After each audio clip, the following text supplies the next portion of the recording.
Hi guys, it's Marc Zicree, also known as Mr. Sci-Fi, and Marc Zicree of Space Command, and also known as Star Trek writer Marc Zicree. So, today we're going to be talking about Blade Runner 2049. I am back in Los Angeles from my travels in South Africa and Great Britain on the feature we're doing based on Lord Peter Haynes' book.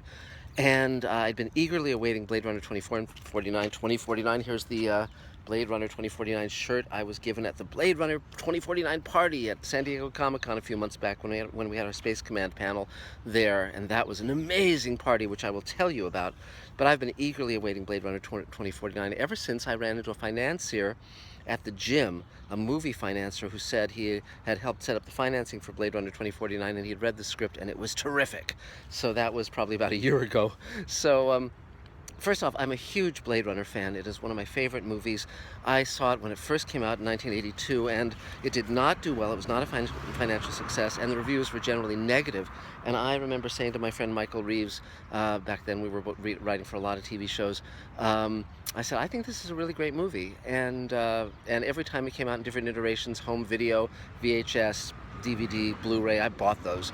And in the original version of the movie, as many of you know, Deckard was a human being, and that is the version that I preferred. I don't like the voiceover, of course. I prefer the final cut in everything but the fact that in the final cut, it's Deckard is a replicant, and that's so clearly a mistake shot. They have one shot where his eyes glow, and it's obviously he was not on his mark, and it was just a mistake. It's obvious. So it's Ridley Scott after the fact trying to bend things into that meaning, which is sort of, for me, one step too far. And it was very interesting because I knew that Harrison Ford was adamant that Deckard should be a human. Ridley Scott was adamant that he should be a replicant. So I was very curious in the sequel how they were going to deal with that, and I think they deal with it extremely elegantly.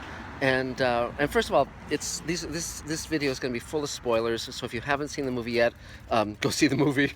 But I will talk about how I saw the movie and what I think of the movie and all the various other offshoots of Blade Runner and many, many, many things. So first of all, I saw Blade Runner 2049 in Cape Town, and I saw it in a theater that had 4D, which I saw it in 3D visually, but 4D was a thing where the chairs move in accordance with what's moving on the screen, and if there's an explosion, real smoke billows out from the screen, and if a spinner hits the water, you have mist hit your face, and it sounds goofy, but it was actually very, very fun, very, very fun, and so that was the first time I saw it. Now I've seen it a second time here in Los Angeles without all the bells and whistles, but it's a really good movie. So, many of you know it was directed by Denis Villeneuve of The Arrival and other films, and he's done a great job. He's honored it. It feels very much in the Blade Runner universe. And again, there was the question of how do you do that, because Blade Runner, the original, is set in 2019, and here we are in 2017. Clearly, our world is very different from the world of Blade Runner. No replicants, no flying cars, no off-world colonies. And wisely, they have made Blade Runner 2049 an extension of that world, not our world. So in that world, the Soviet Union still exists. In that world, you have replicants and spinners, i.e. flying cars, etc. And I like the film very much. It's long, but I found it visually sumptuous, beautifully written, beautifully done. I have some caveats. Let me just walk you through it a little bit and some of the history. First of all, if you want to really delve into this world and kind of have the full Blade Runner experience, here's what I would suggest you do. Start by watching Blade Runner, the final cut version. And, sidestep the fact that Deckard is a replicant in that one, and you might also want to ignore the shot of the go-go girls dancing in hockey masks, a little too Jason Friday the 13th for me, but otherwise it's a terrific film, terrific version, gorgeous visuals, wonderful plot line, and interestingly enough, the difference between the original material, Do Androids Dream of Electric Sheep, the novel by Philip K. Dick, and Blade Runner, is that the story changes genre. It goes from being a science fiction novel that's very kind of cold-hearted and it's an examination of what is human to a noir romance, detective noir romance, and that really gives the film its heart and its appeal. The novel's very good. I highly recommend it if you haven't read it, but it's a very different kind of story and a lot of similarities, but but a very different approach, and tonally very different. Deckard in the book is not, there's no great love story in the book, and Deckard is married. Deckard is in a bad marriage. Lots of, Dick was not a romantic by any means, and but, okay, so watch Blade Runner. Start there. If you really want to be a completist, read the novel, then watch Blade Runner. But Blade Runner is fine, a good place to start. Then, interestingly enough, they shot 3 shorts that were prequels. Now, just as a parenthetical, there are also 3 Blade Runner novels. K.W. Jeter, who was a protege of Philip K. Dick and a friend of his, he wanted to do Blade Runner novels. Now, when the movie came out, when it was shot, it went over budget, the original Blade Runner, and one of the guarantors of the film who held the rights, the movie went over budget. It hit him in the pocketbook. He was Norman Lear's partner, and so he had a lot of ill will and ill feeling toward Blade Runner. So there were no Blade Runner spin-offs for many years, and part of the reason was that.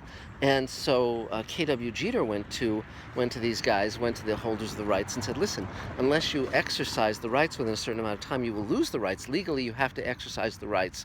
And so on the basis of that, they gave him the right to do Blade Runner novels. So he wrote 3 of them. The first 2 were published in America and England.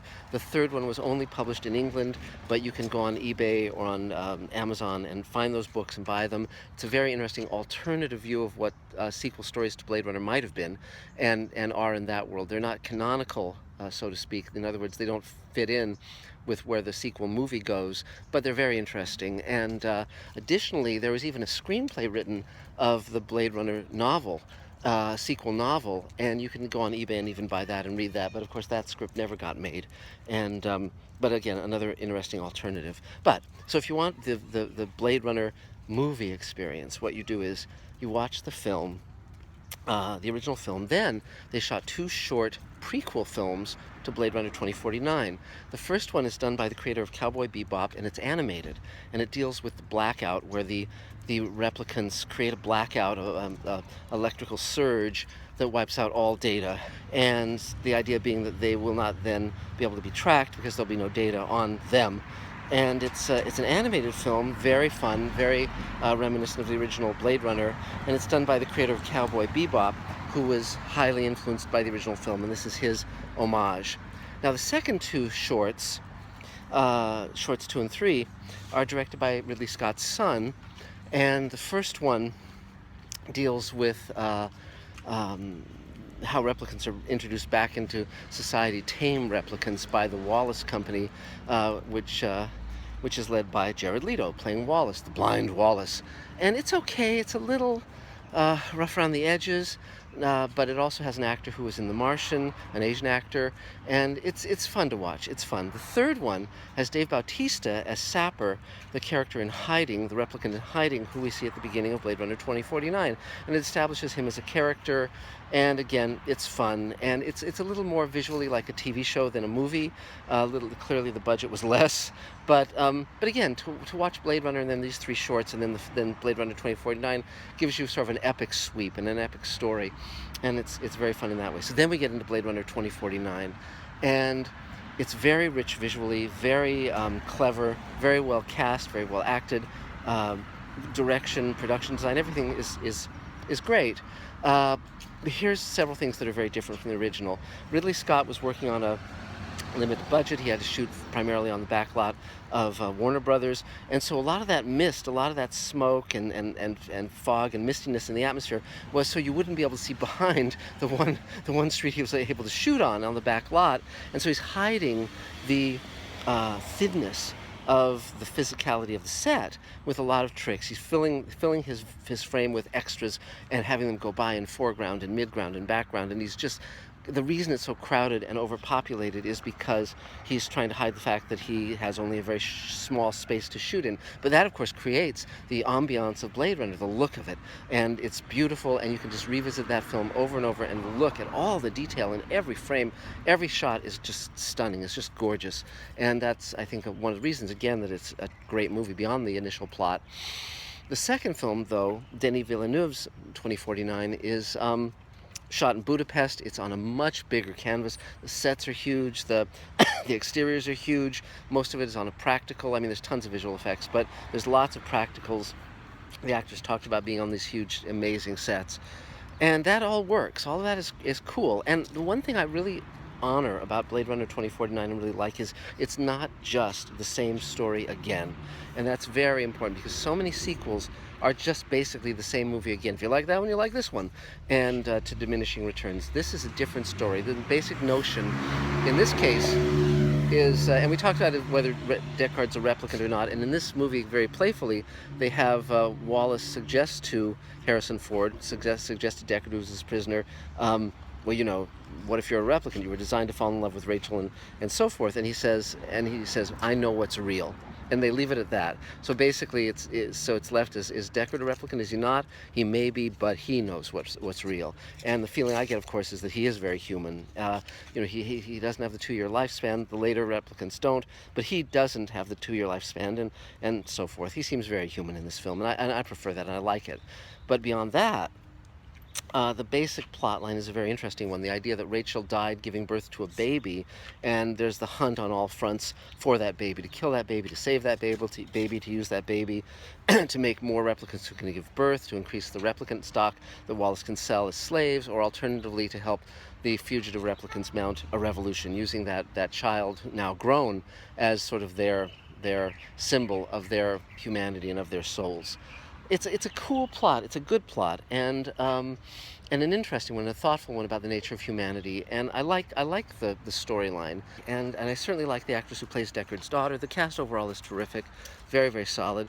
The one weakness of the film is that, unlike the first film, which is a romance, Deckard finds his humanity, Rachel finds her humanity, they fall in love, he saves her, and even if she'll only live 2 years, it'll be a meaningful life with him as her protector. It's a very satisfying, emotionally satisfying conclusion.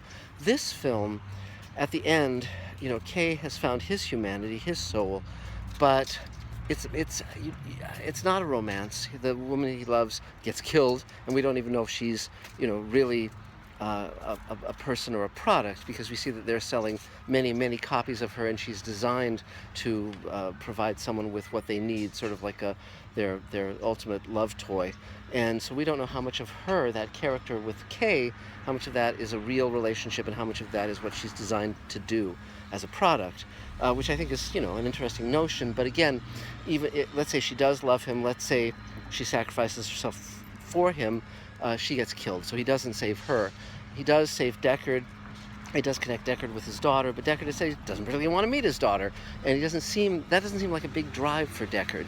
And further, because he was trying to save her and protect her by staying away, but also when he does meet her, she's got a genetic illness where she's in a bubble and can't emerge, and so the best he can do is kind of put his hand to the glass. And so it's more intellectually satisfying than emotionally satisfying. And still, I like this film very, very much, and but it doesn't have that awe moment at the end where you just say, oh boy, that's just great. Like when Deckard in the first film goes into Rachel and she's under a sheet and we think she may be dead, that Edward James Olmos as Gaff might have killed her, and then she's alive and Gaff found her but protected her, didn't kill her. That's such a wonderful moment because Gaff also is initially someone who doesn't like Deckard, who doesn't respect Deckard, and then he comes to respect him and comes to protect Deckard and Rachel. And it's very nice to see Edward James Olmos in Blade Runner 2049, though, you know, you look at him and you go, oh, that's Edward James Olmos. He seems much more the character from Battlestar Galactica, the way he's aged now, than Gaff, the guy who was in the original Blade Runner. But still, I love the fact he's in it. So overall, in conclusion, Blade Runner 2049 is a very good film. Blade Runner overall is a terrific, terrific franchise. If they make more Blade Runners, I hope they maintain the quality. I think this will be nominated for Oscars. I'm sure it will be, and deservedly. And it has not been a financial success, but then the original Blade Runner wasn't either. And I think with time, this will also come to be a very highly regarded and highly respected film. And I'm really, really glad they made it. I got to go to the Blade Runner party at Comic-Con, as I said, and I got to ride the Blade Runner experience, which was a VR experience where you ride in a skimmer chasing another skimmer flying car through through the Los Angeles of the future. They actually built that as a miniature, a huge miniature, and then they scanned it and made it into a CG copy for the VR experience. And that was really, really fun. But so anyways, that's about it for now. Blade Runner 2049. Go see it if you haven't seen it. If you haven't seen it and you watched this video, boy, have I screwed your experience. But hopefully I have not done that. And so it's Marc Zicree of Star Trek, Marc Zicree, Mr. Sci-Fi, Marc Zicree of Space Command, and we'll be talking more about that very soon. A lot's happening. And thanks for everything. I really appreciate your being here. Subscribe to the Mr. Sci-Fi channel, and you'll get a lot more videos like this. Take care. Bye-bye.